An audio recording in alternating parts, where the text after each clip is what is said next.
special na message sa'yo. Tsaka nakita ko din naman kanina na igutom na din yung mga tao, kaya ko muna sinarado yung pagbigay ko ng mga message ko. Pasalamat ko sa mga sponsor. Oo ba? Huwag mo isipin yun. Hindi nga ako tingin na salamat sa inyo. Pero wala. Bakit nararamdaman ko? Parang nagtatampo ka. Ito lang talaga ako dati na to, no? Saka, emotion mo to dito sa akin. Dapat ikaw ang mas ma-highlight dito, hindi ako. Alam ko naman kung nagtatampo ka tsaka hindi.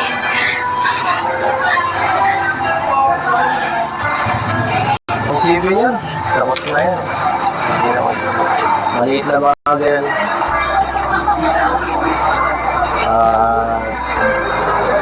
Hindi naman ako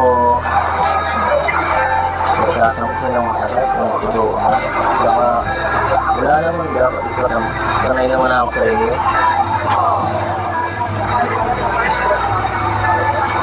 Pero yun ayun ko lang sasabihin. Thank you kasi palagi kang nandyan. May problema ko.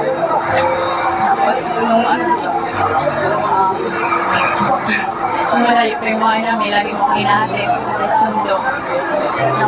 Kahit busy ka, talagang pumupunta ka. Salamat. Hindi rin. Ang bira. Siya baga. Thank you. Kasi nandiyan ka lagi. Sinusuportaan mo. Tapos pinapalakas mo pa yung loob ko. Gusto ko talaga kasi private message sa iyo. Tayo lang ba? Kaya nga. Kaya sa mo masamain yung kanina na hindi kita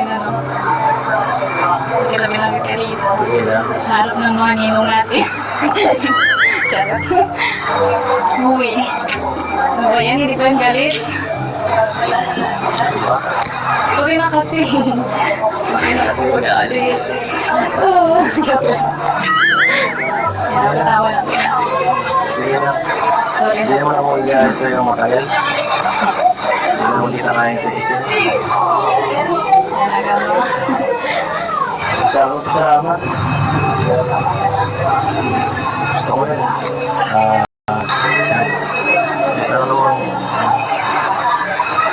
hindi ko sabi ko. Sa lahat ng nandiyan lang ako. Saka, hindi ko gusto marinig. Sana gusto ko marinig.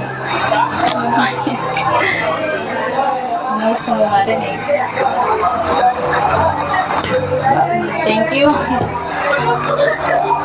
Oh, I love you.